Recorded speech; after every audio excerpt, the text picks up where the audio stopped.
Dan selain itu juga sebagai bentuk transfers of knowledge bagi pegawai lain yang tidak memiliki kesempatan mengikuti pelatihan yang sama.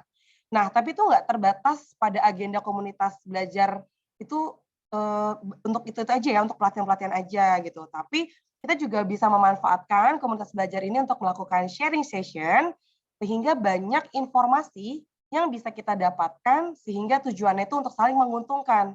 Terutama kita berbagi pengetahuan, kita berbagi keterampilan, sikap perilaku sehingga mendorong terjadinya suatu proses pembelajaran. Oke.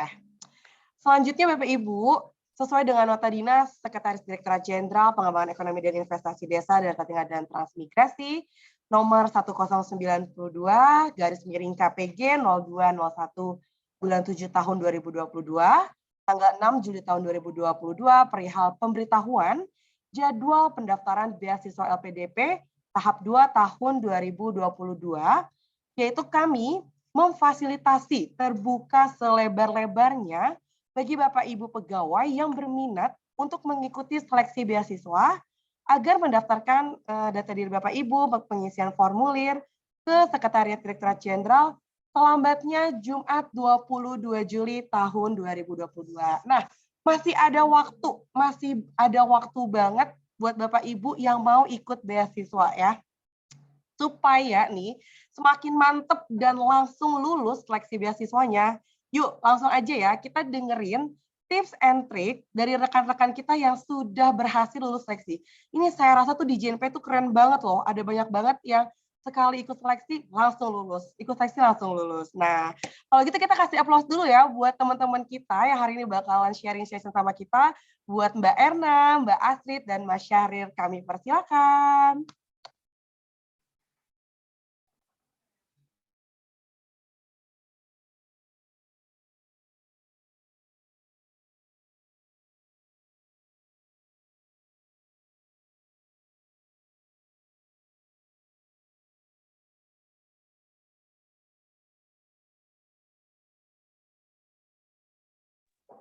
Halo Mbak Erna, boleh langsung dimulai aja ya, silakan.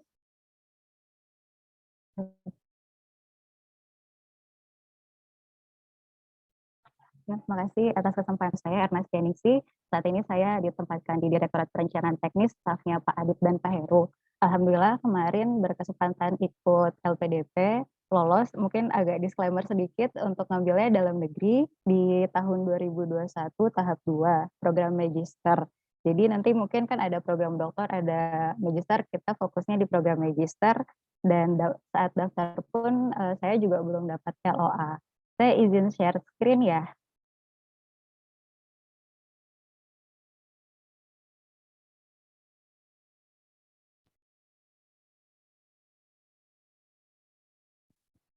Apa sudah terlihat ya Mbak ya? Sudah Mbak Erna. Terima kasih.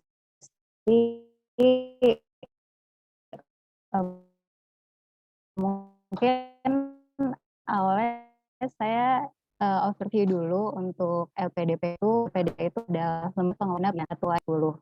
LPDP kemudian ditetapkan sebagai sebuah lembaga badan layanan umum tanggal 30 Januari dan disahkan tahun 2012.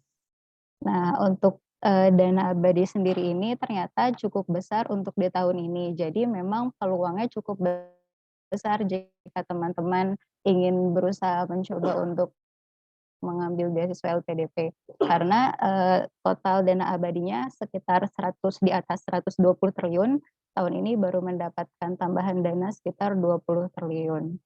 Lalu sebenarnya dananya itu dari mana? Dananya LPDP itu dari APBN yang terbesar, lalu dengan dana abadi ini ada strategi investasi juga, jadi ada pendapatan dari investasi dan sumber lainnya yang sah. Digunakan untuk belanja layanan dan operasional. Program layanan apa saja? Ada pengelolaan dana, ada beasiswa dan pendanaan riset. Untuk beasiswa ini jumlah penerimanya yang sudah cukup banyak, yaitu 29.800 orang ya, dan untuk ongoing-nya sekitar 6.100 di 34 provinsi di Indonesia. Nah, untuk tahun 2022 yang sedang dilaksanakan di tahun ini, terdapat 3 jenis beasiswa, yaitu ada beasiswa afirmasi, terdiri dari beasiswa putra-putri Papua, ada daerah afirmasi, 96 kabupaten, ini tuh termasuk 62 daerah tertinggal dan kabupaten lain di Maluku, Papua, dan Nusa Tenggara Timur. Lalu ada prasejahtera, penyandang disabilitas. Lalu ada beasiswa targeted, kewirausahaan, teman bisa ikuti untuk para teman PNS, ada dokter spesialis dan pendidikan kader ulama perempuan. Dan juga ada beasiswa umum, terdiri dari beasiswa PTUD, perguruan tinggi utama dunia, beasiswa reguler, dan co-funding. Kalau untuk teman-teman PPNPN mungkin bisa masuk ke jalur beasiswa reguler, atau yang punya usaha bisa masuk ke beasiswa kewirausahaan. Untuk jadwal seleksi di tahun ini, tahap 1 sudah tutup dan sudah pengumuman. Jadi untuk tahap 2 ini paling lama daftar di sistem LPDP-nya itu di tanggal 5 Agustus 2022. Nanti ada seleksi administrasi, bakat skolastik, dan seleksi substansi. Jadi terakhir di tanggal 11 November 2022. Nah, untuk program PNS, beasiswa PNS, TNI, dan Polri diperuntukkan bagi PNS yang telah menyelesaikan studi program diploma atau D4 atau sarjana atau sarjana S1 untuk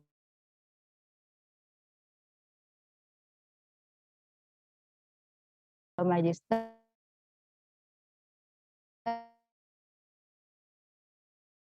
dan menyelesaikan S2 untuk beasiswa dokter.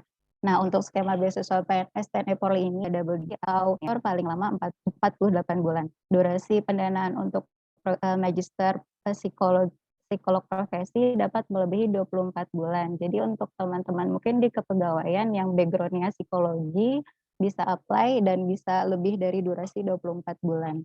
Lalu untuk durasi pendanaan studi itu tidak boleh termasuk matrikulasi bahasa. Jadi matrikulasi bahasa tidak termasuk dalam 24 bulan tersebut. Nah, itu jalurnya terdapat jalur LOA unconditional yang sudah memiliki LOA, jadi sudah dapat surat keterangan dari perguruan tingginya untuk dapat memilih satu perguruan tinggi sesuai daftar perguruan tinggi di LPDP. Jadi seperti saya, untuk yang belum mendapat LOA, wajib memilih 3 perguruan tinggi yang ada dalam daftar perguruan tinggi LPDP atau perguruan tinggi usulan kementerian yang disetujui LPDP dengan program studi yang sejenis atau sama atau serumpun. Tapi jika teman-teman, Mbak, Ibu atau Bapak mungkin ingin fokus dan yakin hanya memilih 1 atau 2 perguruan tinggi, itu bisa, tapi nanti diisinya mungkin pilihan ketiganya sama dengan pilihan kedua atau semuanya pilihannya sama, karena di sistem LPDP menyediakan 3 kolom untuk perguruan tinggi dan studinya. Lalu apa sih itu LOA?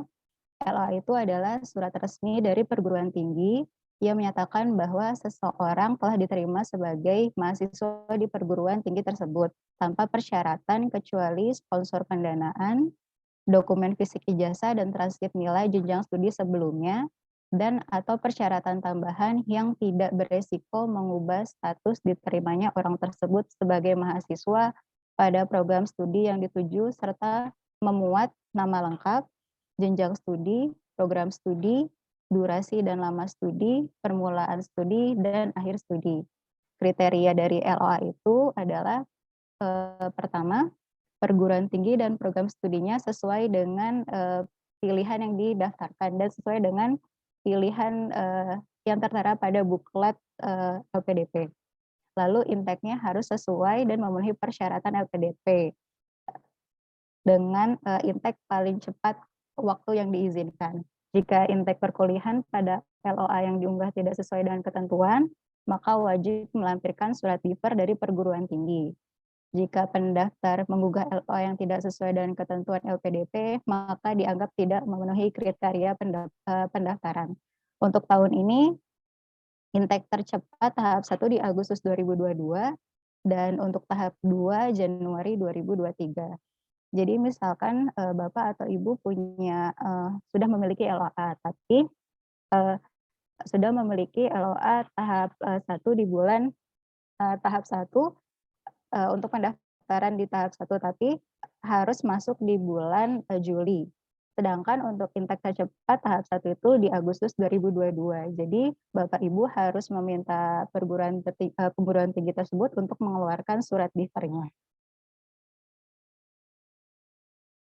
Untuk komponen biaya yang dibiayai oleh LPDP yaitu ada biaya pendidikan dan biaya pendukung. Pendidikannya itu ada biaya pendaftaran, ada biaya SPP, tunjangan buku, biaya penelitian, biaya seminar internasional, biaya publikasi jurnal internasional.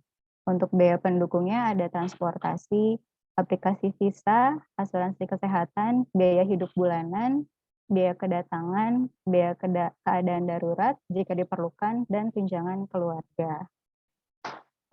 Mungkin selanjutnya bisa dilanjut Mbak Astrid ya Mbak. Terima kasih.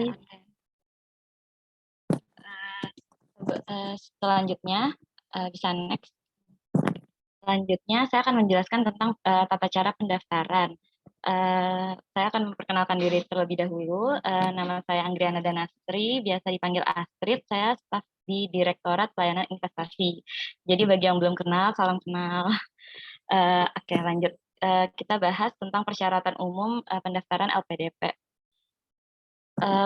Sebenarnya ini semua ada di buklet. Jadi buat teman-teman yang mau daftar LPDP, lebih baik untuk bisa nge-refer bukletnya juga, dan juga mempelajari syarat-syarat apa, jangan sampai ada yang kelewat. Dari persyaratan umum ini, mungkin yang bisa kita highlight itu, untuk pendaftar S2, tidak boleh sebelumnya memang sudah punya gelar S2 dan juga S3. Terus untuk kalau bagi yang punya LOE unconditional, dipastikan lagi telah memenuhi ketentuan dari LPDP, baik dari misalnya intake-nya kapan, atau juga jumlah durasi waktunya. Kalau misalnya memang punya LOE unconditional itu di tahun 2022, tapi baru mau daftar di tahap 2, mungkin bisa minta dulu surat keterangan penundaan atau surat differ yang tadi dijelaskan oleh Mbak Erna. Setelahnya sih itu ada di buklet semua, kayak tiap tahun sama. Bisa next.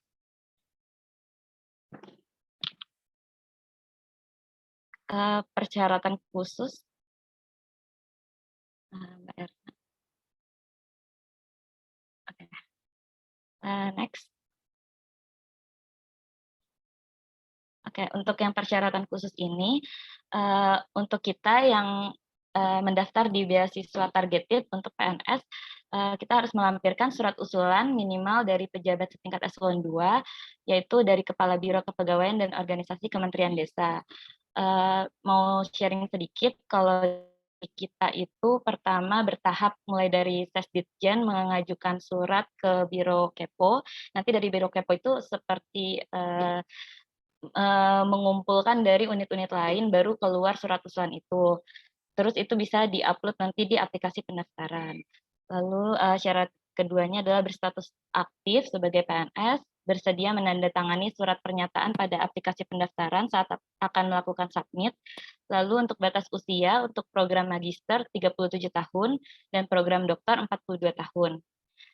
Juga mengunggah dokumen IPK dengan nilai minimal, magister itu 3 dari 4, dan dokter 3,25. Lalu mengunggah dokumen sertifikat kemampuan bahasa Inggris. Untuk magister dalam negeri, TOEFL ITP-nya 500, TOEFL IBT-nya 61, PTE-nya 50, dan IELTS 6. Kalau untuk magister luar negeri, dia nggak terima ITP, tapi terima TOEFL IBT 80, PTE 58, dan IELTS 6,5. Saran dari saya kalau mau mendaftar untuk magister luar negeri, syarat IELTS ini dipersiapkan jauh-jauh sebelumnya, karena memang ini sebagai syarat dasar juga untuk nanti daftar untuk kampus, terus untuk daftar beasiswanya juga. Next. Oke, cara mendaftarnya bisa dibuka di beasiswa lpdp.kemenq.go.id. Lalu melengkapi dan mengunggah semua dokumen yang dipersyaratkan dan pastikan submit aplikasi pendaftaran dan untuk mendapatkan kode registrasi atau pendaftaran. Next. Oke, ini kita mau sharing apa aja yang diisi di aplikasi pendaftaran. Pertama ada informasi basic kayak ada informasi data diri, informasi keluarga, terus riwayat pendidikan, riwayat pekerjaan, pengalaman organisasi, prestasi, bahasa, itu yang tadi pakai sertifikat TOEFL atau IELTS, terus pengalaman pelatihan workshop, pengalaman riset, karya ilmiah, konferensi dan seminar, penghargaan, dan pemberi rekomendasi itu saya yakin kita udah punya sebelumnya. Nah, yang perlu kita persiapkan untuk ke depannya itu ada isian-isian seperti kekuatan atau kelebihan strong point yang dimiliki, kelemahan atau kekurangan weak point yang dimiliki, pengalaman membanggakan, pengalaman kurang membanggakan, hal terakhir yang diajarkan pada diri sendiri, kesalahan yang pernah dilakukan selama belajar atau bekerja, tugas di luar ruang lingkup yang seharusnya, serta esai. Kalau misalnya saran dari aku, isian-isian ini bisa dicicil sebelumnya sebelum submit keseluruhan. Karena ternyata isian ini agak banyak dan nggak bisa diisi mepet deadline kalau menurutku ya. Terus kalau misalnya yang kekuatan atau kelebihan, kalau saran dari aku isi kelebihan-kelebihan yang emang kita usahakan atau misalnya kita bisa dapat kelebihan itu dari usaha kita sendiri. Contohnya gini, contohnya itu misalnya nggak bisa kita ngisi kelebihan kita itu cantik atau ganteng, tapi lebih ke misalnya kita bertanggung jawab atau kita nggak suka menunda pekerjaan, yang kayak gitu. Terus kalau misalnya kelemahan dan kekurangan, kalau bisa, ini kan agak tricky ya, untuk menulis kelemahan, misalnya kita tulis kita pemalas, itu tuh kayak agak kurang gimana gitu. Jadi kalau bisa kita isi kelemahan itu yang kira-kira nanti kalau misalnya ditanya ketika interview kita udah tahu cara mengatasi kelemahan kita sendiri. Terus pengalaman membanggakan, kalau bisa juga ditulis isiannya itu yang menunjukkan usaha kita tuh sejauh apa sih untuk bisa mendapatkan pengalaman tersebut. Terus pengalaman kurang membanggakan juga kalau bisa diisi deskripsi eventnya kayak apa, lalu juga apa namanya pesan-pesan apa dari kejadian itu yang bisa kita ambil dan kita perbaiki di kemudian hari. Terus hal terakhir yang diajarkan pada diri sendiri, ini juga makasih sih sama Sesditjen PEI. Jadi aku waktu itu nulis tentang ada workshop pembuatan infografis, terus press release, itu aku masukin di situ. Terus kesalahan yang pernah dilakukan selama bekerja, ya ini sama sih kayak yang kekurangan. Jadi kalau bisa tetap diambil apa namanya pesan-pesan dari kesalahan kita itu sehingga kita nggak ngulangin kesalahan itu lagi. Terus tugas di luar ruang lingkup yang seharusnya mungkin kayak misalnya teman-teman yang jabatannya itu di teknis tapi di juga diperbantukan di satker misalnya atau di menjadi sespri direktur itu juga bisa. Terus pembeda dari peserta lainnya ini kalau saran dari aku ini agak tricky juga karena sebenarnya kita nggak tahu kan peserta lainnya itu seperti apa, terus apa sih yang bikin kita beda dari peserta lainnya. Ini lebih tonjolin aja sih seberapa kuat passion kita dan niat kita untuk sekolah. Kalau kalau pengalaman aku itu ya. Terus untuk esai, ya karena saya itu mendaftar di magister luar negeri, untuk yang tadi saya sebutkan, saya isi pakai bahasa Indonesia. Karena saya expect interviewer itu terdiri dari akademisi dan psikolog. Nah, saya pikir kalau misalnya isian-isian sebelumnya itu akan ditanyakan oleh psikolog kan. Jadi mereka nggak perlu menguji kemampuan bahasa Inggris saya. Ya itu yang saya pikir ya. Terus, nah kalau untuk esai saya isi pakai bahasa Inggris. Nggak ada tips khusus sih, cuma kalau bisa setiap paragraf itu saling kait-mengait, kayak semacam cerita, tapi ceritanya itu menjawab sama clue yang diminta sama LPDP. setiap tahun itu kayaknya beda, tapi kurang lebih sama. Misalnya kalau yang di contohnya Mbak Erna ini tentang komitmen kembali ke Indonesia dan rencana kontribusi di Indonesia pasca studi. Kalau waktu saya, kalau nggak salah tuh ada kayak rencana studi dan rencana pasca studi. Nah, di paragraf pertama saya jelasin tentang diri saya, terus background study, lalu kenapa saya mau sekolah. Terus di paragraf keduanya mungkin lebih ke apa sih yang mau dicapai dari sekolah dan ngambil jurusan tersebut. Terus baru rencana studi kalau misalnya udah sekolah, kita mau ngapain aja tuh selama sekolah. Terus rencana pasca studi itu ketika balik kita mau apa yang mau kita lakuin, dan baru yang kontribusi itu lebih ke rencana besar kita ketika kita udah balik dan udah beberapa tahun kemudian. Banyak sih saran-saran, bisa juga cari saran di YouTube, terus di blog-blog awardee lainnya, itu juga sangat membantu. Ada juga yang nyaranin kalau pakai timeline untuk di essay, untuk di rencana pasca studi. Cuma waktu itu aku nggak sampai ke timeline detail, cuma cuma ngejelasin doang abis balik itu mau ngapain, terus selanjutnya itu pengennya seperti apa gitu. Mungkin dari Mbak Erna atau Mas Syahrir bisa share juga pengalamannya isi formulir ini.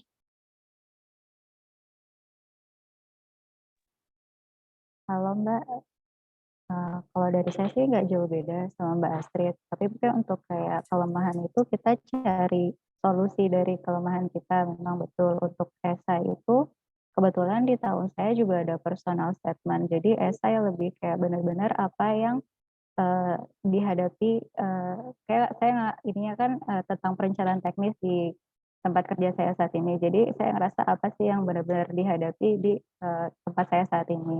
Dan nanti pas lulus itu relate atau tidak dengan posisi saya dan tujuannya ke depan. Itu Mbak.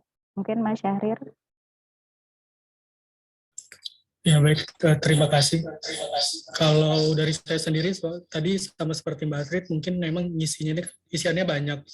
Dan memang jadwal untuk pendaftaran administrasi ini agak panjang. Nah, di waktu itu kita gunakan untuk mengisi ini satu persatu. Kalau saya sendiri dulu, sebelum buka website, saya bikin draft dulu di Word. Jadi setiap pertanyaan itu saya jawab dulu di Word, nanti ketika sudah selesai baru di copy paste ke form ini. Dan untuk kekuatan dan kelebihan sendiri, kalau apa yang dari yang saya dengar, kalau bisa itu berhubungan dengan yang akan membantu kita saat bekerja atau saat akademik. Misalnya kekuatan, misalnya saya memiliki kemampuan analisis yang baik. Nah itu kan di pekerjaan ataupun di pendidikan itu akan berguna seperti itu. Kalau untuk kelemahan dan kekurangan ya mungkin sama, kelemahan dan kekurangannya itu adalah kelemahan dan kekurangan yang udah bisa kita tackle gitu loh. Misalnya saya tidak teliti, lalu apa yang saya lakukan agar saya bisa lebih teliti seperti itu. Mungkin dari saya itu, Mbak Astrid. Ya, makasih Mbak Erna dan Mas Syahrir atas sharingnya. Boleh next.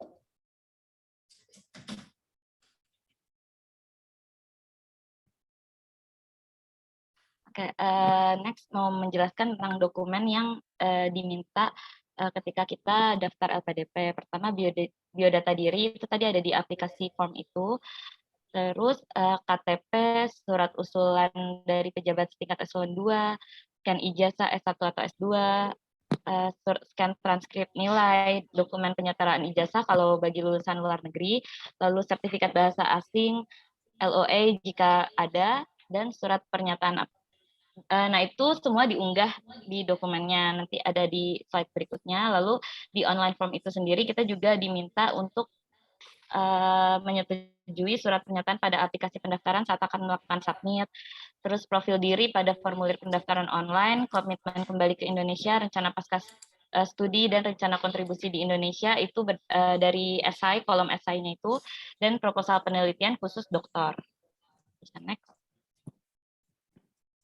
Ya, nanti untuk dokumen yang upload bentuknya akan seperti ini. Paling dipastikan aja sih untuk memenuhi ketentuan LPDP dan dipastikan juga itu udah terunggah dengan benar. Oke, next. Oke, selanjutnya akan dijelaskan oleh Mas Syahri. Ya, baik, Assalamualaikum warahmatullahi wabarakatuh. Sebelumnya perkenalkan lagi, nama saya Syahrir. Saat ini saya ditempatkan di Sesdijen PAI. Saya alhamdulillah lulus untuk seleksi beasiswa tahap pertama yang tahun 2021. Sebelumnya saya juga sudah pernah mencoba di tahun 2022. Sebelumnya saya juga mencoba di tahun 2021, tapi waktu itu masih belum berhasil. Nah, untuk saat ini seleksi administrasinya itu sebenarnya cukup singkat, hanya 3 proses.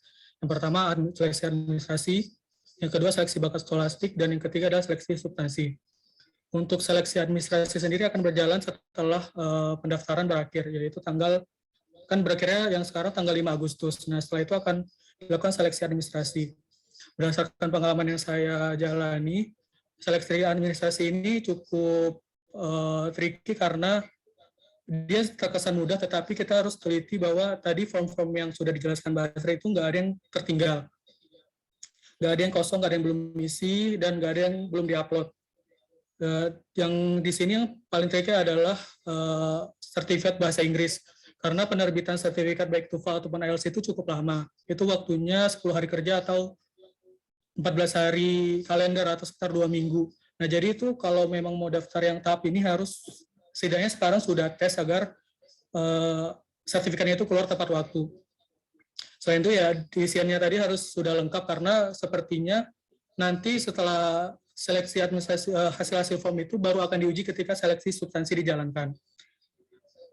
Nah, nanti yang kedua setelah kita dinyatakan lulus seleksi administrasi, kita akan mengikuti seleksi bakat skolastik.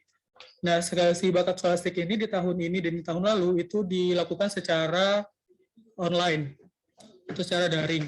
Nah, di seleksi bakat skolastik ini ada beberapa tes yang akan kita jalankan.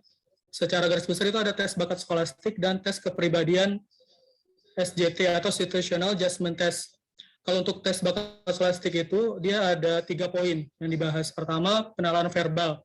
Penalaran verbal ini kurang lebih sama seperti TPA, misalnya sinonim, antonim, kalimat, seperti itu. Yang kedua adalah penalaran kuantitatif.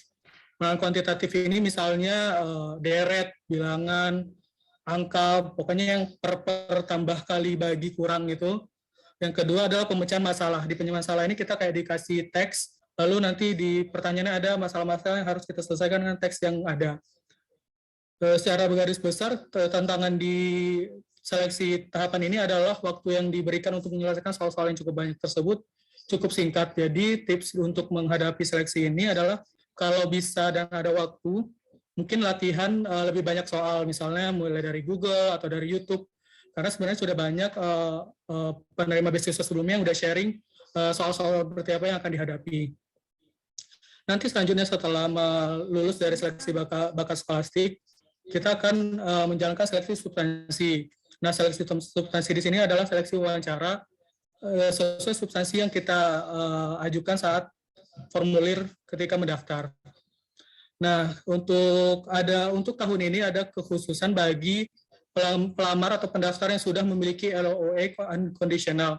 Nah, ketika teman-teman atau Bapak dan Ibu sudah memiliki LOA ini, maka seleksi bakat skolastiknya bisa di-skip dan langsung menghadapi seleksi substansi.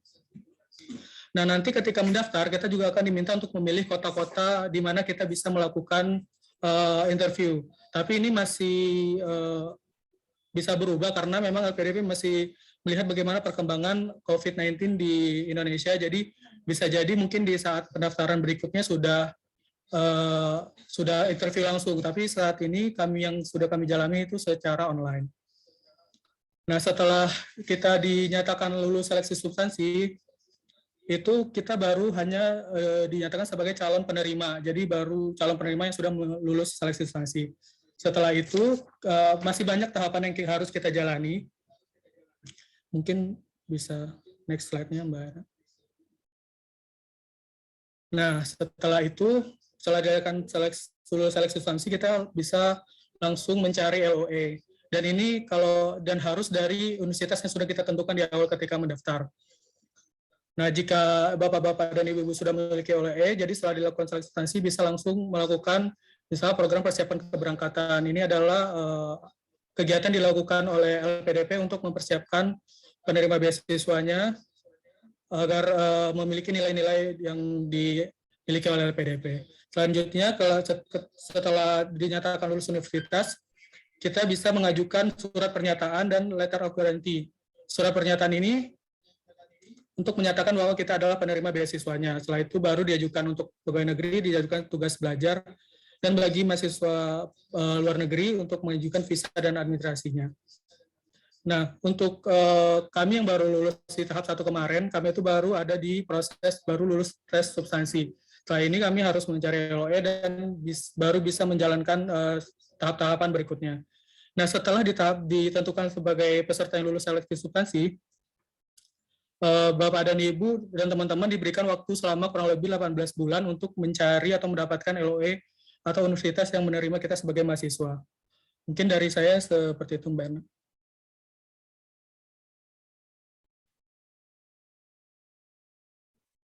Ya, terima kasih. Assalamualaikum warahmatullahi wabarakatuh. Waalaikumsalam warahmatullahi wabarakatuh. Ih, gila, keren-keren banget ya. Kita kasih aplaus dulu dong buat 3 teman-teman kita. Ini saya kalau habis dengar pemaparan tentang beasiswa, saya semangat nih. Saya semangat banget. Setiap habis dengar sosialisasi tentang beasiswa, saya semangat. Tapi udah selesai dari itu, nggak berlatih ya kan, yang kayak Mas Syahrir tadi bilang gitu kan. Harusnya kita latihan soal, latihan ikut TOEFL, IELTS gitu kan.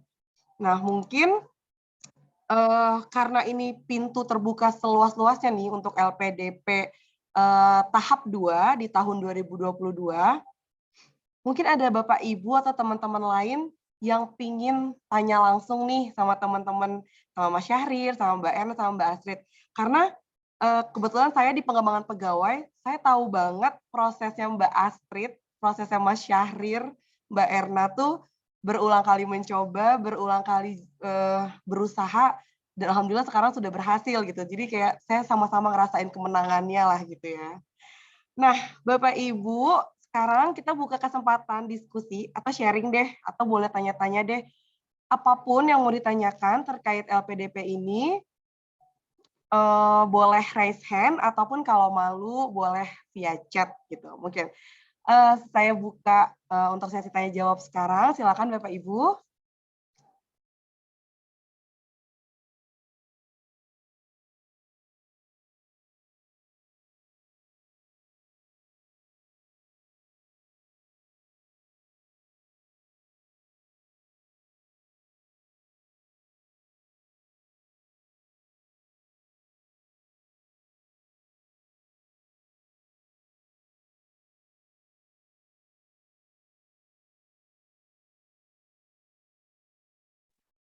Oke, di kolom chat ada Mas Gio Fernando. Boleh langsung unmute saja, Mas. Silakan.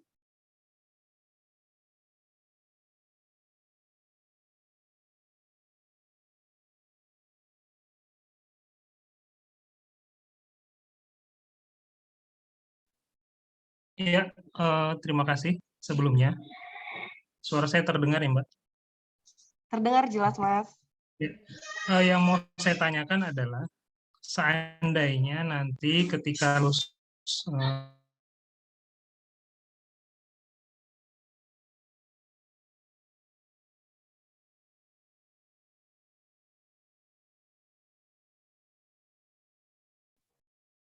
Halo, Mas Gio, atau terputus? Terputus ya kira-kira ya?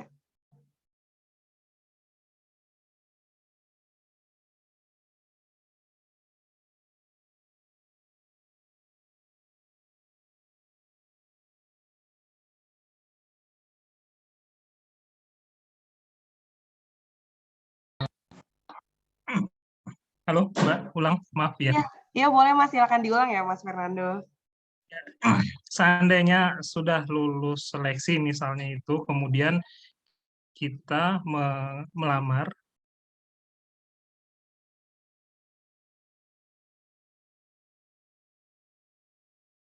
universitas yang sama sekuensinya gitu. Itu aja sih untuk sementara. Terima kasih. Izin Mas Fernando. Kayaknya kita agak terputus lagi tadi sekali lagi. Kayaknya boleh diulang ya Mas sekali lagi.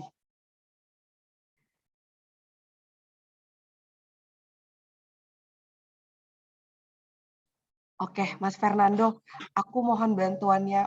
Oke, udah tersambung lagi nih. Bisa diulang atau boleh mohon bantuannya diketik di kolom chat ya, Mas. Nanti kita bantu baca.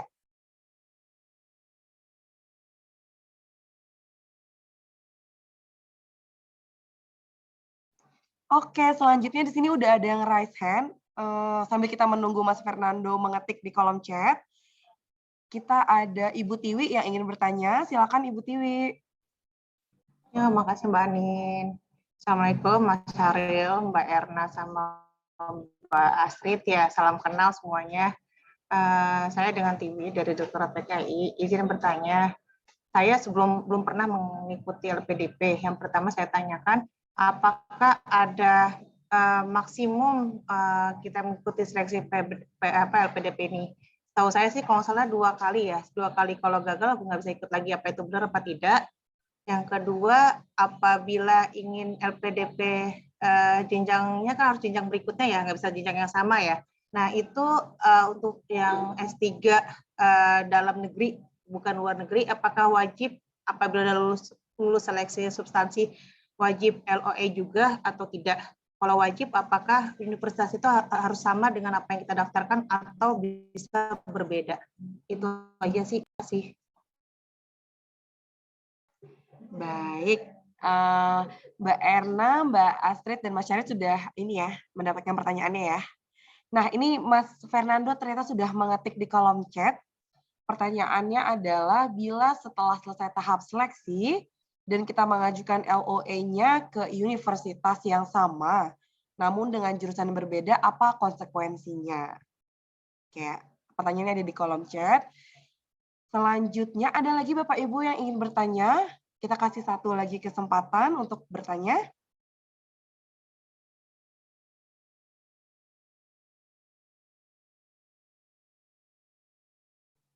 Baik, sambil menunggu, mungkin kita kasih kesempatan dulu ya buat Mbak Erna, Mbak Astrid, dan Mas Syarif mungkin untuk menjawab pertanyaan dari Bu Tiwi ataupun Mas Fernando terlebih dahulu. Dipersilakan.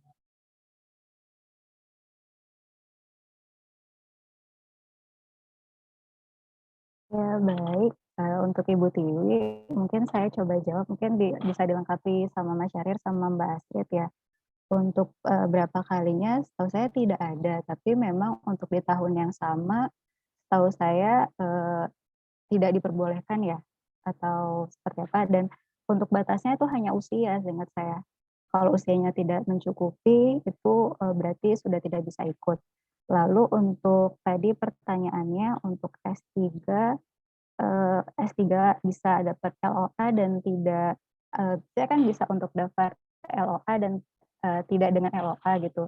Kalau untuk LOA memang harus mendaftar sesuai jurusan tersebut sih, yang disebutkan di LOA-nya. Kalau tidak daftar melalui LOA, maka harus pilih di tiga jurusan yang ada di daftar list LPDP.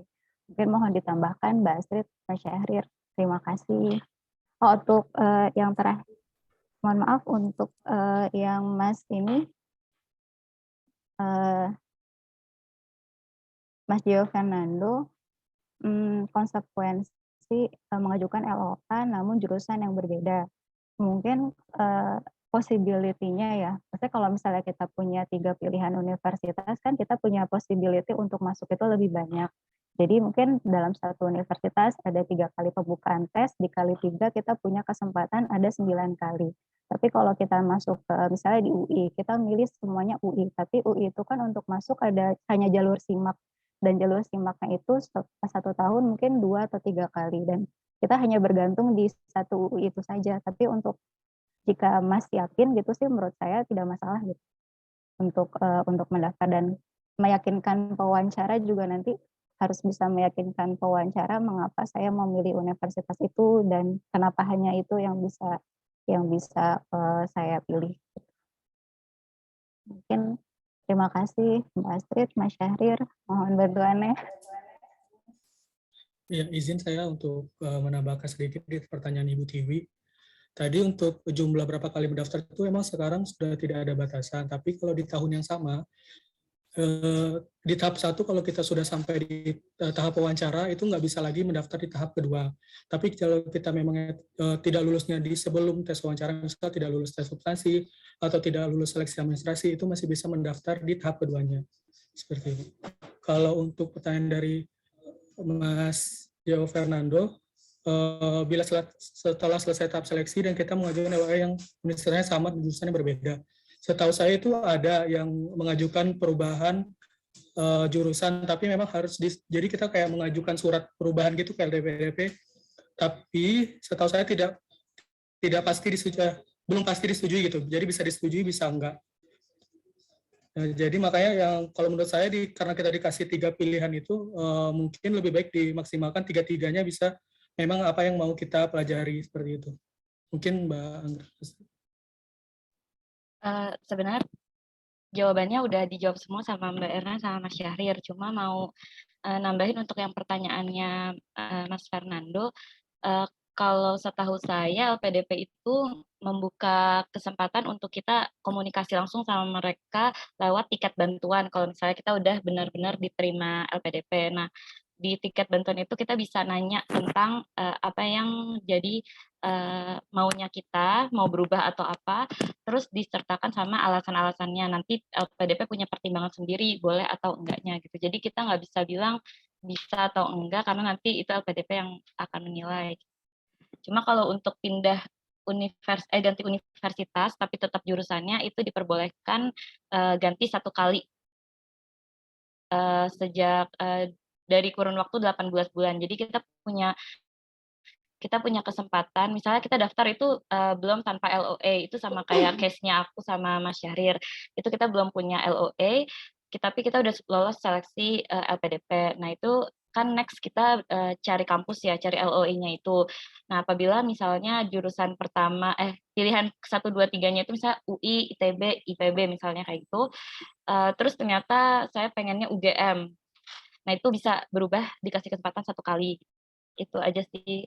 Terus untuk pertanyaan dari Bu Tiwi udah dijelaskan juga sama Mbak Ernest sama Mas Syahrir. Memang biasanya kalau dalam 1 tahun yang sama itu nggak bisa lagi. Kemarin juga ketika kita dapat pengumuman lulus itu disebutkan bagi peserta yang tidak lulus di tahap 1 dapat mendaftar lagi di tahun depan. Jadi nggak bisa daftar di tahap 2. Tetapi setahu saya ada perubahan paling baru dari LPDP kalau misalnya yang tidak lolos substansi di tahap 1 bisa juga daftar di tahap 2. Cuma informasi resminya kayak belum terbit deh, itu baru dari tiket bantuan, orang nanya langsung ke LPDP terus dijawabnya kayak gitu.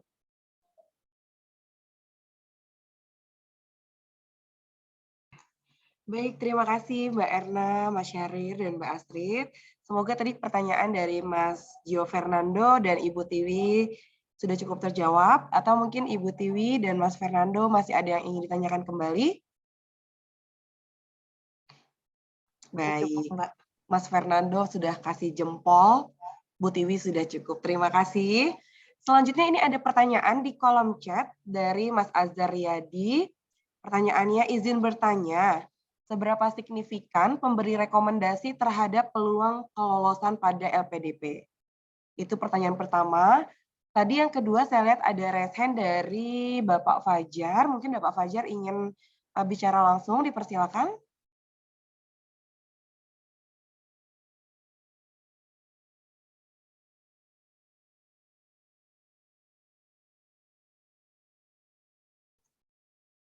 Baik, Bapak Fajar, apakah jadi bertanya?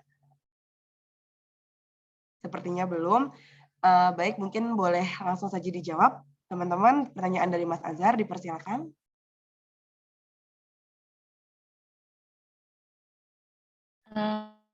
Mungkin yang bisa jawab Mbak Erna kali ya, karena di tahap 1 yang kemarin itu kita nggak ada pemberi rekomendasi, itu adanya di tahun lalu. Terima kasih. Sebenarnya kalau pemberi rekomendasi itu memang syarat di tahun saya, jadi memang harus ada. Dan memang kalau bisa atasan langsung, kalau saya minta sama Pak Adit, Pak Direktur.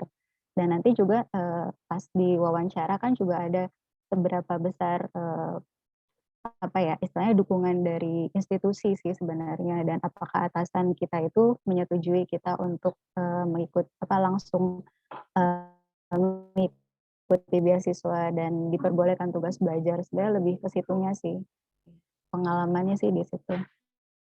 Makasih. Berarti rekomendasi itu juga ini ya Mbak ya, memberikan dampak juga ya. Tapi untuk yang di tahun 2022, untuk yang Mbak Astrid sama Mas Syahrir, ternyata tidak memerlukan syarat itu ya. Berarti memang setiap tahun beberapa peraturan-peraturan beasiswa itu ada keterbaruan gitu ya. Oke. Ada lagi pertanyaan nih. Oke Mas Syahrir. Oh ada, sebentar. Ada di kolom chat itu ada Ibu Golda. Dear LPDP Awardee, sharing dong tips and trick sampai bisa lolos seleksi tahun ini. Karena Ibu Golda nih saya juga tahu banget semangatnya untuk dapat yang luar negeri nih. Mungkin Mbak Astrid nih ya yang udah lolos, mungkin nanti bisa sharing. Ataupun Mbak Erna, Mas Syahrir ditunggu banget nih tips and trick-nya. Itu nanti saya juga bakal catat banyak-banyak. Kemudian ada Bu Dwi Istiqomah yang udah raise hand. Mungkin boleh langsung aja Bu Dwi, silakan. Terima kasih Mbak Anin. Izin bertanya untuk yang pertama, untuk tadi yang Mbak Astri menjelaskan tentang isian online yang profil diri ya Mbak ya, ada kelemahan kelebihan itu. Untuk kalau ingin mengambil jalur yang luar negeri, apakah isiannya harus full bahasa Inggris? Tadi Mbak Astri menyebutkan mix ya antara yang profil dirinya pakai bahasa Indonesia dan yang esainya pakai bahasa Inggris. Kalau ada yang bahasa Indonesia itu, saya takutnya malah mengurangi poin gitu kan. Apakah memang boleh di mix atau lebih baik full bahasa Inggris? Terus untuk tes skolastik itu kan kalau punya LOA di skip ya, tanpa mengikuti tes skolastik. Apakah itu berlaku juga untuk yang dalam negeri? Misal kita udah punya tiket ini untuk ke UI atau ke ITB gitu, dan kita untuk pembiayaannya kita ajukan beasiswanya di LPDP. Dalam negeri pun apakah berlaku skip tes skolastiknya? Terus yang ketiga, batas LOA tadi di paparan disebutkan 18 bulan. Jika dalam kurun waktu tersebut tidak tercapai, apakah akan hangus atau ada kayak masa dikasih kompensasi seperti itu. Dan jika awalnya kita ambil di luar negeri, terus ternyata tidak berhasil untuk mendapatkan LOA, apakah itu bisa nanti dialihkan untuk ambil yang di dalam negeri saja? Itu pertanyaan dari saya. Makasih Mbak Anin. Baik, terima kasih Bu Dwi. Pertanyaannya ada 3 ya. Keren-keren banget pertanyaannya. Nah, berarti ada 4 pertanyaan nih. Yang pertama tips and trick, lalu 3 pertanyaan dari Ibu Dwi Istiqomah. Saya persilakan kepada teman-teman untuk bisa menjawab.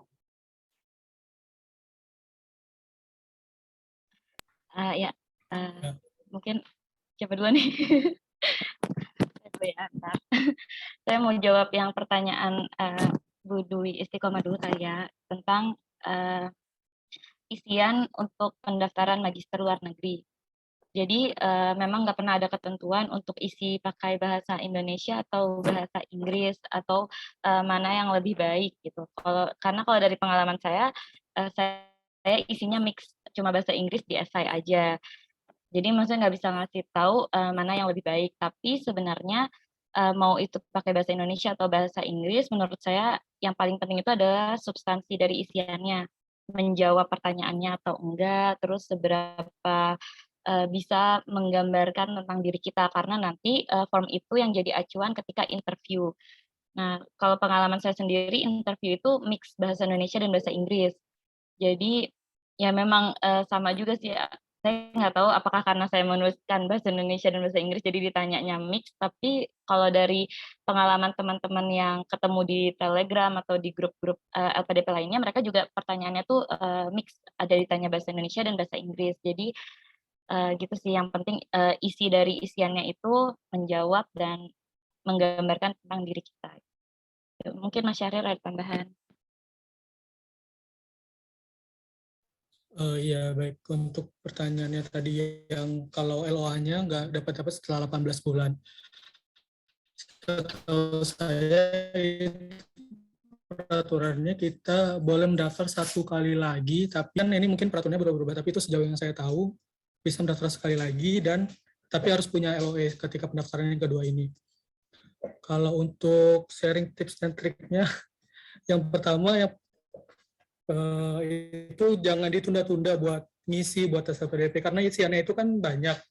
Jadi ya kalau ada waktu langsung diisi karena kalau cuma dipikirin oh kelebihan saya ini saya mau di esai mau nulis ini tapi nggak ditulis itu esainya nggak jadi-jadi. Jadi ya mulai ditulis dulu sedikit-sedikit. Terus kalau yang lain seperti yang Mbak Asri tadi bilang itu ada grup Telegram bukan official dari LPDP tapi di sana banyak teman-teman yang sharing bagaimana cara menjalani seleksinya. Mungkin ibu dan ibu-ibu atau teman-teman bisa bergabung di sana karena memang informasinya itu sangat banyak. Saya pun di sini bergabung, tapi informasi yang saya tanya itu pasti selalu ada gitu lewat di sana. Terus yang lain juga kalau nulis esai itu teman-teman saya ada sih yang kayak proofreading gitu ke teman-teman lainnya. Kalau misalnya Bapak dan Ibu mau proofreading ke teman-teman atau rekan-rekan lain, mungkin bisa minta tolong dibacain, terus ditanyain kira-kira tulisannya udah bisa dimengerti belum, gitu kan. Kalau untuk tes skolastiknya tadi, yaitu banyak latihan dari soal-soal yang gratisan aja ada di Google banyak, di YouTube juga ada. Terus yang juga kalau ada masalah yang nggak bisa diselesaikan sendiri tuh bisa ditanyakan. Misalnya kalau saya itu kan di tahun lalu nggak lulus, terus ada masalah sedikit, terus saya tanyakan jalan keluarnya ke kepegawaian. Terus sebelum saya wawancara yang tahap sekarang ini, itu jawabannya udah ada kayak udah dikasih kayak jalan keluarnya lagi gitu. Misalnya nanti bagaimana dan itu yang saya sampaikan lagi di tahapan yang kedua ini. Mungkin seperti itu kalau dari saya.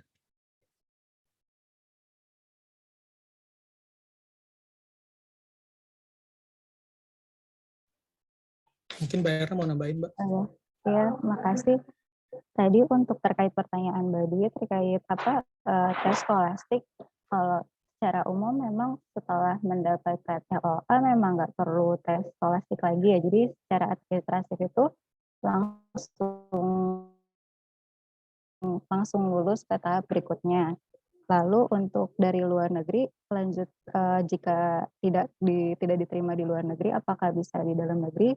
Kalau tidak salah tuh saya pernah pas program persiapan keberangkatan ada satu kesempatan untuk pindah gitu. Jadi dari luar negeri jika tidak bisa pindah ke dalam negeri. Tapi memang harus ditanyakan lagi sih ke LPDP-nya apakah bisa disetujui atau tidak melalui tiket bantuan.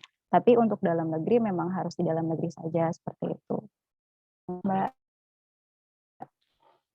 Oh iya, mau nambahin sedikit. Benar yang tadi dibilang Mbak Erna itu ada di buku panduan buat calon penerima beasiswa dan penerima beasiswa LPDP.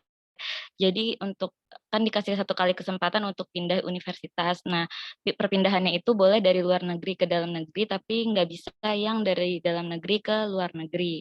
Itu ada di buku panduannya. Terus saya mau sharing tips and triknya juga.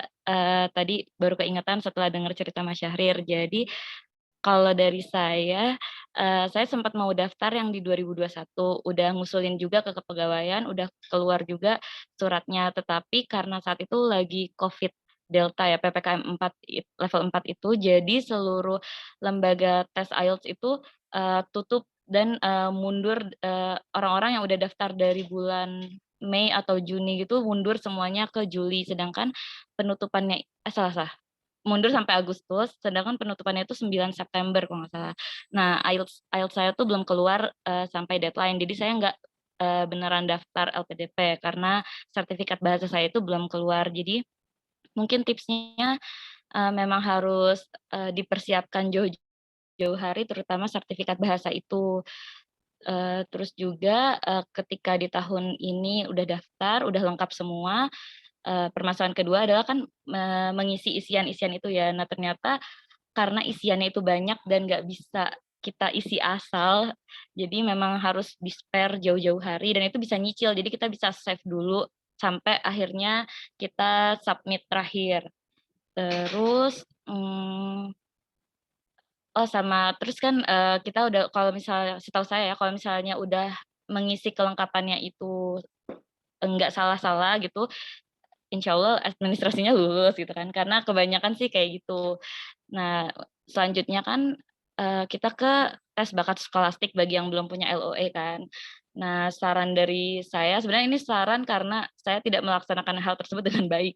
Jadi sarannya adalah beneran banyak coba soal-soalnya, dan itu karena banyak jenis soal dan tiap tahun berbeda ya. Kalau misalnya di tahunnya Mbak Erna kan tesnya itu ada tes kebangsaan. Kalau di tahun saya tesnya itu tentang kepribadian, terus ada kecukupan data dan segala macam. Mungkin ada dari kita nggak familiar sama jenis-jenis soalnya.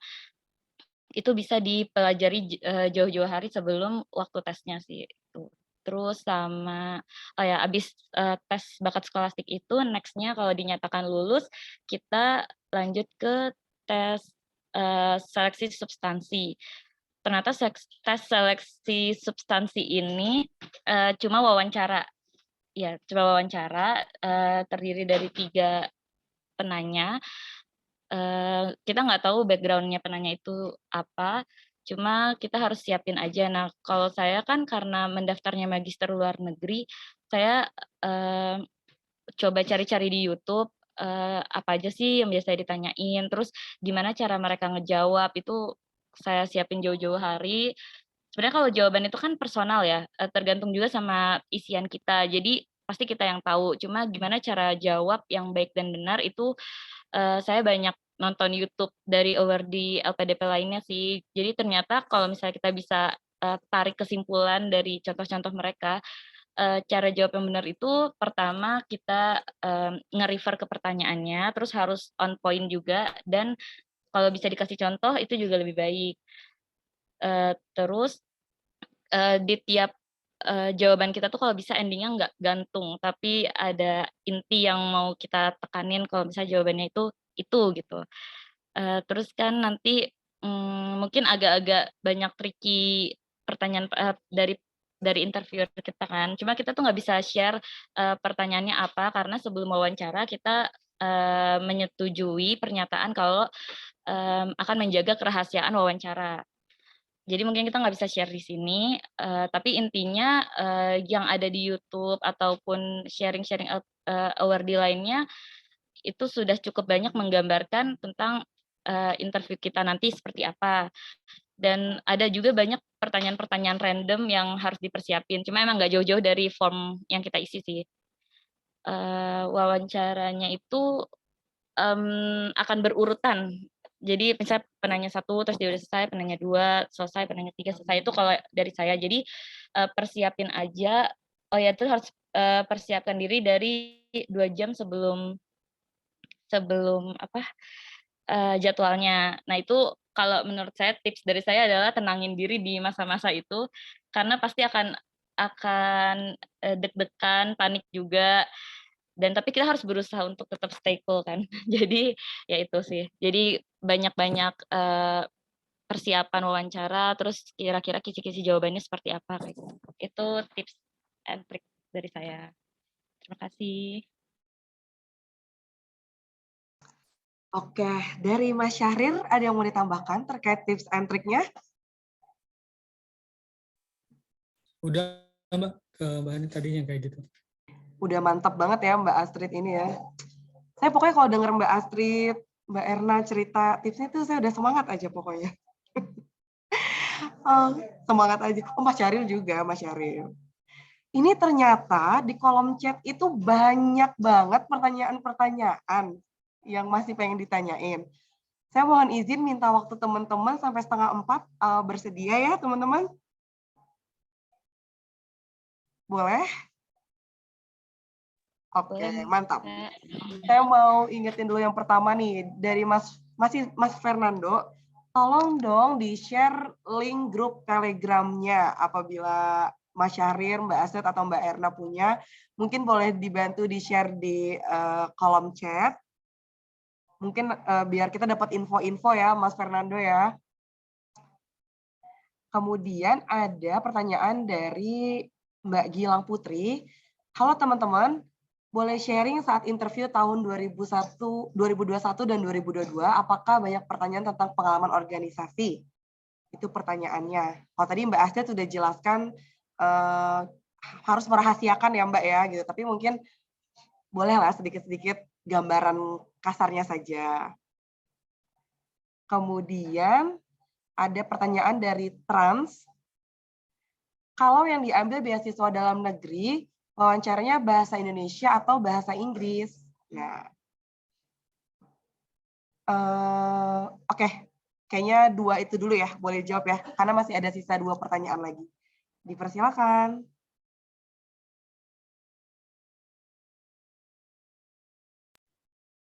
Baik, Mbak Gilang Putri ya.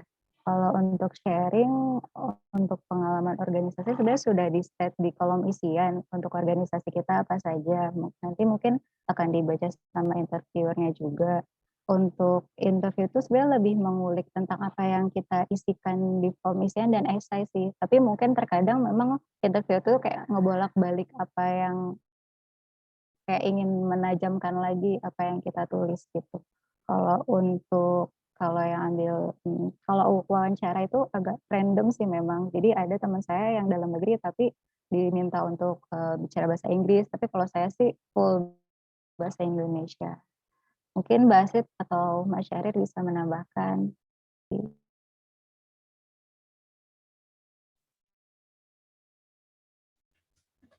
Iya, kalau untuk organisasi karena memang ada di kolom isian, ada yang ditanyain, ada yang enggak. Jadi memang wawancaranya itu nanti mengalir kayak apa yang kita jawab, nanti itu lagi yang akan ditanyakan oleh pewawancaranya. Jadi kalau bisa jangan jawab ke hal-hal yang kita rasa kita nggak bisa jawab gitu. Jadi ya sebenarnya kita yang manage wawancara ini mau dibawa kemana. Jadi jawaban kita lah yang nanti akan ditimpali lagi oleh pewawancara. Kalau untuk bahasa Indonesia atau bahasa Inggrisnya itu memang setiap peserta itu beda-beda. Yang dalam negeri pun ada yang bahasa Indonesia bahasa Inggris, yang luar negeri pun ada yang full bahasa Indonesia gitu, nggak ditanya bahasa Inggris sama sekali. Jadi kalau apa yang saya dengar dari para awardee, sebenarnya simpelnya kalau kita ditanya dalam bahasa Inggris, kita jawab dalam bahasa Inggris. Kalau kita ditanya dalam bahasa Indonesia, kita jawab dalam bahasa Indonesia. Tapi kalau memang kesulitan sebenarnya juga nggak masalah sih bilang kalau izinkan saya menjawabnya dalam bahasa Indonesia. Kebanyakan sih memang ya diperbolehkan gitu, seperti itu. Nah ini.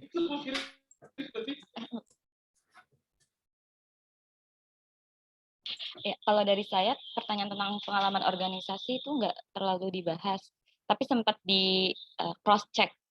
Kayak misalnya pas kuliah ngapain misalnya gitu kan, terus nyebut organisasi, oh organisasinya apa. Nah, dia kan akan ngecek tuh sama form kita, kalau bisa harusnya jawaban kita sama sih, nggak berlebihan atau kurang gitu kan. Cuma gitu aja, tapi mungkin ada penanya lain yang mengulik lebih lanjut tentang pengalaman organisasi. Terus kalau yang beasiswa dalam negeri, oh ya, karena saya luar negeri, saya diwawancaranya mix pakai bahasa Indonesia dan bahasa Inggris. Dan benar kata Mas Syahrir, saya itu jawab bahasa Inggris ketika mereka nanya pakai bahasa Inggris, jawab pakai bahasa Indonesia ketika mereka nanya pakai bahasa Indonesia. Terus kalau di case saya, mereka nanya suka campur-campur bahasa Inggris, bahasa Indonesia gitu.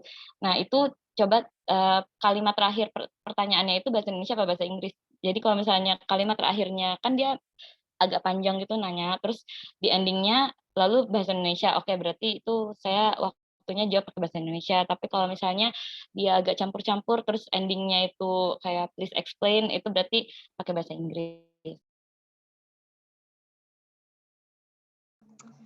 Oke, berarti memang ini ya Mbak ya, memang ada ini tips and triknya nih. Kalau ditanyanya pakai bahasa Indonesia, ya jawabnya pakai bahasa Indonesia gitu ya. Tapi ada juga beberapa pertanyaan pakai bahasa Inggris ya ternyata. Oke, semoga tadi pertanyaan dari Mbak Gilang dan Trans, ini saya nggak tahu Trans ini Mas atau Mbak, bisa sudah terjawab. Ada selanjutnya ada 2 pertanyaan lagi. Oh iya, ini Mas Syahrir sudah menge-share Bapak Ibu link Telegram di kolom chat. Ini nggak harus ini kan ya, siapapun boleh gabung di sini ya, di Telegram ini ya, untuk mendapatkan informasi terkait LPDP ya. Boleh. Oke, siap. Silakan Bapak Ibu segera bergabung. Masih banyak waktu untuk mengejar di tahap 2 tahun 2022 ini. Oke, kita lanjut ke pertanyaan dari Kal. Terkait pemilihan jurusan, apakah harus linear dengan S1? Jika boleh tidak linear, apakah ada ketentuan dalam pemilihannya? Lalu pertanyaan yang kedua dari Krisma. Izin bertanya teman-teman, terkait jurusan yang diambil, apakah harus menyesuaikan dan bisa diterapkan di unit kerja sekarang? Oke, 2 itu pertanyaannya. Silakan teman-teman.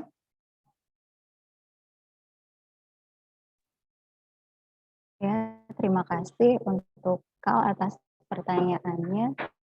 Untuk jurusan tuh sebenarnya untuk S1-nya tidak harus linear, karena saya juga dari teknik, tapi ngambilnya jurusannya ekonomi.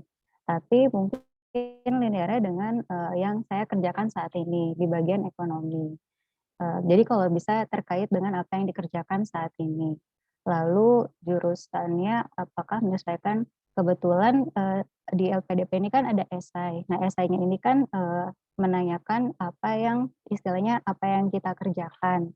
Terus apa sih masalah yang ada saat ini, dan itu akan disambungin juga berarti kan relate dengan apa yang kita kerjakan saat ini, unit kerja kita apa, atau juga tentang mimpi kita, tentang nanti kita mau ngambil bidang apa gitu.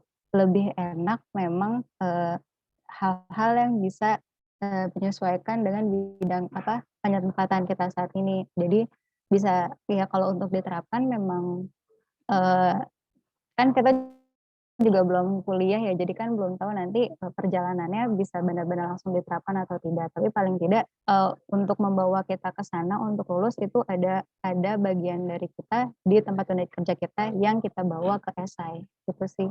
Mungkin ada tambahan dari Mbak Astrid. Ya baik, untuk jurusannya sendiri itu sebenarnya LPDP sudah menentukan daftar-daftar perguruan tinggi dan jurusan yang bisa dibiayai. Jadi udah ada satu buku khusus yang mereka publik untuk daftar-daftar mana universitas dan jurusan yang bisa dibiayai oleh LPDP. Untuk apakah harus menyesuaikan dan bisa diterapkan di unit kerja sekarang. Di esai kita kan nanti ada salah satu itu adalah kontribusi kita setelah pasca studi. Nah, sebenarnya kalau untuk harus menyesuaikan dengan unit kerja sekarang ya tergantung bagaimana kontribusi yang kita sampaikan di esai itu. Memang akan lebih gampang dan lebih gampang nulis alur esai kita kalau memang kita tahu kan kontribusi yang kita nanti setelah lulus itu kita bakal kerjain apa dari hasil beasiswanya seperti itu. Kalau dari saya cuma nambah sedikit sih, soalnya semua udah dijawab sama Mbak Erna dan Mas Syahrir tadi. Paling yang keterkaitan itu jurusan yang diambil menyesuaikan dengan unit kerja atau enggak. Kalau menurut saya benar akan lebih baik kalau sesuai, karena yang diuji oleh interviewer itu adalah komitmen kita untuk kembali dan berkontribusi, karena kan mereka kasih dana itu kan untuk investasi SDM ya. Jadi kalau bisa memang realistisnya kita menuliskan jurusan tersebut kenapa kita mau ambil, karena kita mau begini, terutama lebih realistis lagi karena kita penempatan di sini karena unit kerja kami gini, terus nanti kami mau seperti ini gitu. Itu aja sih paling. Baik, terima kasih teman-teman. Dan ini dari Trans juga sudah bilang di chat, terima kasih sudah menjawab pertanyaan saya. Sukses selalu, amin. Baik, teman-teman, ternyata masih ada satu lagi yang raise hand. Ini ada Bapak Agus. Masih ada pertanyaan dan kita masih ada waktu ya, sampai 3:30. Saya persilakan Pak Agus untuk bertanya. Ya, terima kasih. Sebelumnya selamat atas ini beasiswa dari Mbak Astrid, Mbak Erna, dan Mas Sair. Saya mau nanya, untuk S3 itu berapa tahun, Mbak? Yang pertama, yang kedua itu saya kan S1, S2-nya kan dari swasta. Apakah bisa untuk mengikuti program ini gitu kan? Dan basicnya kan S1 teknik, S2-nya administrasi publik. Apakah S3-nya itu disesuaikan dengan S1 apa S2-nya gitu? Coba, cukup itu. Baik, nih Pak Agus kayaknya udah langsung mau ngisi formulir ya Pak ya. Saya lihat-lihat dari aura-auranya nih. Nih harus Iya, segera semangat dijawab banget, loh. Mbak. Iya, ini harus segera dijawab loh Mas Syahrir, Mbak Astrid sama Mbak Erna ya. Itu kapan ya? Tahap 2 kapan? Bulan apa? Udah Tahap 2 sudah buka, Kak. mulai Pak. Iya benar, udah buka sampai 5 Agustus. Iya, sampai 5 Nanti saya Agustus. ke ruangan Tapi Mbak Astrid deh. di Genpay, jadi kan nanti ada surat usulan itu oleh biro. Nah, kami itu dapat deadline di biro itu tanggal 29. Jadi kita minta usulan dari teman-teman UK2 nih di DJNP khususnya untuk menyampaikan usulannya paling lambat Jumat 22 Juli tahun 2022. Nah, ini masih banyak waktu nih kalau sekarang Pak Agus buka formulir tuh Pak. Ini masih bisa banget nih Pak ya, dari sekarang udah mulai bisa dibuka formulirnya. Nanti di direktorat kita saya ajak semua ini, Mbak. Mantap Pak Agus. Karena sebagai informasi nih Mas Syahrir, Mbak Astrid, Mbak Erna, udah ada usulan yang masuk ke kita untuk mengambil beasiswa S3 loh. Sudah ada yang masuk. Jadi kita sangat menunggu banyak-banyak nih buat Bapak Ibu yang masih pengen mendaftar di LPDP. Apalagi habis dapat sharing-sharing kayak gini pasti makin semangat kan. Oke. Saya persilakan buat teman-teman untuk menjawab dua pertanyaan tadi ya dari Pak Agus. Dipersilakan.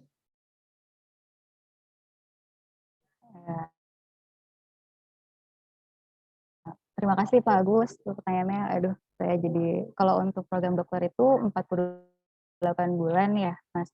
Tapi apa ya? Karena saya masih program magister, kalau untuk dokter itu kan harus ada proposal dan persyaratannya lebih sulit gitu dibanding untuk magister ya. Dan untuk swasta, setahu saya tidak ada persyaratannya. Karena memang dari persyaratannya hanya menyerahkan ijazah, transkrip, dan apakah harus linear dengan S2 ya nanti yang akan dilihat menurut saya nih dari rekomen LPDP-nya itu adalah karena kan S3 harus ada proposal. Nah, nanti proposal itu yang akan dilihat dari pihak LPDP-nya apakah sesuai atau tidak. Mohon maaf nih Mas, karena tidak terlalu menjawab karena belum belum pernah. Mungkin Mbak Astrid atau Mas Syahrir mohon dipilih.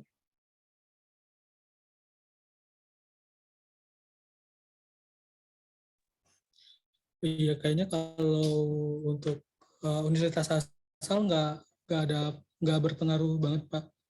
Bagus mungkin lebih ke ya tadi rencana doktoralnya mau nulis apa nanti mungkin disesuaikan di situ untuk jurusan yang akan ditujunya. Untuk waktu studinya tadi maksimal 48 bulan Pak kalau di bukletnya 2 tahun. Tahun ya? 4 tahun. Ya, nambahin sedikit Pak, kalau setahu saya yang pernah baca dari pengalaman awardee sebelumnya, itu kalau untuk program S3 lebih baik permasalahannya bukan di linear atau enggak linear, tapi lebih ke proposal penelitiannya, terus sama rencana kontribusinya itu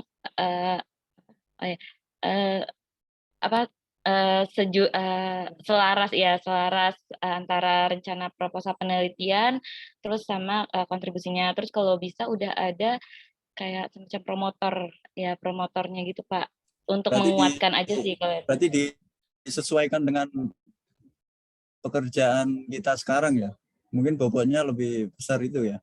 Ya kalau bobotnya kan sebenarnya balik lagi ke LPDP, jadi kami takut juga kalau ngomongnya bisa atau enggak. Cuma ya akan lebih baik kalau misalnya memang sesuai sama kontribusinya. Misalnya Pak Agus kan dulu teknik, terus S2-nya administrasi publik. Nah, S3-nya ini mau ngambil ke teknik lagi apa tentang Sarpras Desa atau misalnya mau reformasi birokrasi gitu kan, administrasi publik. Nah itu Pak, terserah Bapak mau kontribusi di bagian mana. Baik. Ya, cukup. Terima kasih, Mbak Anin. Baik. Oke, Pak. Bisa langsung ya, Pak ya? Isi formulir ya, Pak? Insya Allah. Kita tunggu screen capture formulirnya dan nota dinas usulannya dari Direktur. Karena biar segera nih Pak, segera kita berangkatin S3, S2, semua kita berangkatin pokoknya ya. Oke, baik. Teman-teman, sebenarnya saya tidak ingin mengakhiri, karena saya senang banget melihat aura-aura para wardi LPDP ini kayak menyenangkan sekali melihatnya. Terus juga saya benar-benar apresiasi buat Bapak Ibu yang hari ini bergabung di komunitas belajar, karena banyak banget. Dan tadi kita tuh sudah menyentuh sampai 100 peserta, yang mana memang kita limitednya itu di 100 peserta. Kita applause dulu deh buat semuanya. Dan saya nggak expect bahwa dari teman-teman unit kerja eselon 1 lain di Kemendes itu juga mengikuti loh. Karena ternyata banyak ya yang pingin ikut LPDP gitu. Nah, jadi Bapak Ibu yang di UK lain, di luar dari JNP, saya rasa juga harus segera buru-buru mengusulkan dan mengisi formulir pendaftarannya, karena kita deadline-nya ke Biro Kepegawaian itu sama-sama maksimal tanggal 29 Juli. Jadi lebih cepat, lebih baik. Baik Bapak Ibu, kiranya hari ini sharing session kita yang sangat bermanfaat ini akan kita akhiri. Nah, mungkin sekali lagi saya mau kasih kesempatan buat teman-teman nih yang bertiga, mungkin ada closing statement atau moto hidup atau semangat-semangat apa gitu yang bisa diberikan kepada kita-kita nih yang mau juga berusaha ngisi formulir kayak Pak Agus gitu. Mungkin boleh dong Mbak Erna, Mas Syaril, sama Mbak Astrid.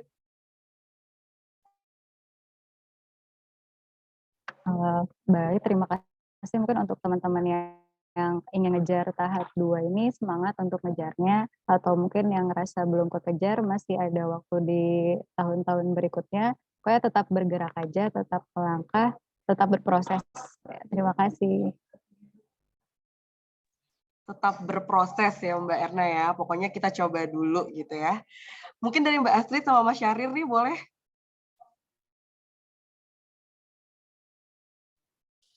Ya, sama mungkin seperti tadi Mbak Erna bilang, yang penting tuh dimulai dulu. Misalnya mungkin sekarang pengen-pengen tapi akunnya aja belum bikin gitu kan. Jadi mungkin mulai dari bikin akun dulu, mulai di coret-coret dulu esainya kira-kira mau nulis apa. Terus ya udah, kalau misalnya butuh bantuan atau butuh ada yang mau ditanyakan, ya kita nggak yakin sih bisa menjawab semuanya dan sesuai apa enggak dengan peraturan LPDP, tapi kita akan coba jawab sesuai dengan pengetahuan yang kita punya dengan apa yang udah kita lewati di tahap kemarin. Mungkin kayak gitu, Mbak Anin. Ini saya agak kesentil ya, akunnya aja belum bikin gitu ya. Baru niatnya aja nih. Oke, yang pertama bikin akunnya dulu, Mbak. Bikin akun dulu Mantap, aja ya, daftarnya masih oke, boleh sebentar lagi gitu ya. Oke, terima kasih Mas Syahrir. Mbak Astrid nih mungkin. Ya, karena mungkin aku daftar magister luar negeri, jadi aku pengen kasih pesan-pesan ke teman-teman semua, jangan takut nyoba gitu, karena misalnya takut bahasa Inggrisnya kurang atau apa, karena sebenarnya di tahun 2020 tuh aku pernah tes TOEFL, terus nilainya tuh jelek menurutku, yang nggak bisa daftar ke universitas luar manapun, benar tapi terus lagi dan di situ aku nggak patah semangat, maksudnya tetap nyoba, tetap pengen, karena kan kapan lagi kita dibayarin sama negara untuk luar negeri gitu kan. Jadi terus di tahun 2021 dapat IELTS yang cukup buat daftar, jadi dalam spare 1 tahun itu bisa kok kita kekejar yang tadinya kita nggak pede sama bahasa Inggris, terus kita les atau belajar sendiri juga nggak apa-apa, itu kita kalau punya keyakinan pasti bisa. Jadi ditunggu juga teman-teman untuk lanjut studi S2, terus mohon doanya juga karena aku sama Mas Syahrir masih harus nyari kampus, mohon doanya juga. Terima kasih. Amin, kita doain semoga Mas Syahrir dan Mbak Astrid nih yang punya waktu 18 bulan lagi buat cari kampus itu dilancarkan. semua persiapannya. Dan Mbak Erna nih, Bapak Ibu, sebagai informasi, Mbak Erna akan mulai kuliah per Agustus 2022 ini. Jadi kita doain juga semua perjalanannya lancar, kuliahnya lancar, dan juga balik lagi ke unit kerja bisa memberikan kontribusi yang banyak, ya kan? Amin, amin ya robbal alamin. Baik, Bapak Ibu, sebagai informasi di kolom chat kita sudah, tadi udah banyak banget informasi ya. Yang pertama kita sudah menge-share buku panduan beasiswa LPDP, kemudian kita juga tadi Mas Syahrir sudah nge-share juga untuk link Telegram, yang mana Bapak Ibu bisa bergabung untuk mencari informasi sebanyak-banyaknya terkait LPDP. Kemudian juga kita ingatkan kembali terkait pemberitahuan jadwal pelaksanaan LPDP tahap 2 tahun 2022, beserta deadline-deadline-nya yang harus disampaikan. Dan juga ada bahan presentasi dari pemateri hari ini dari teman-teman, yang mana di slide terakhir itu ada kontak dari Mas Syahrir, Mbak Astrid, dan Mbak Erna yang sekiranya terbuka seluas-luasnya untuk membagikan informasi-informasi atau Bapak Ibu ingin bertanya terkait LPDP. Baik Bapak Ibu, sekali lagi saya mengucapkan terima kasih banyak kepada Bapak Ibu yang bergabung pada komunitas belajar hari ini. Semoga pertemuan hari ini memberikan banyak manfaat dan juga memberikan banyak inspirasi-inspirasi baru, terutama untuk pengembangan diri kita mengikuti beasiswa LPDP. Saya akhiri pertemuan hari ini. Mohon maaf apabila terdapat kekurangan. Terima kasih. Billahi taufiq wal hidayah. Wassalamualaikum warahmatullahi wabarakatuh. Sampai ketemu lagi di knowledge sharing sesi berikutnya. Terima kasih semuanya. Terima kasih. Terima kasih, Mbak, Ibu, Bapak. Yeay.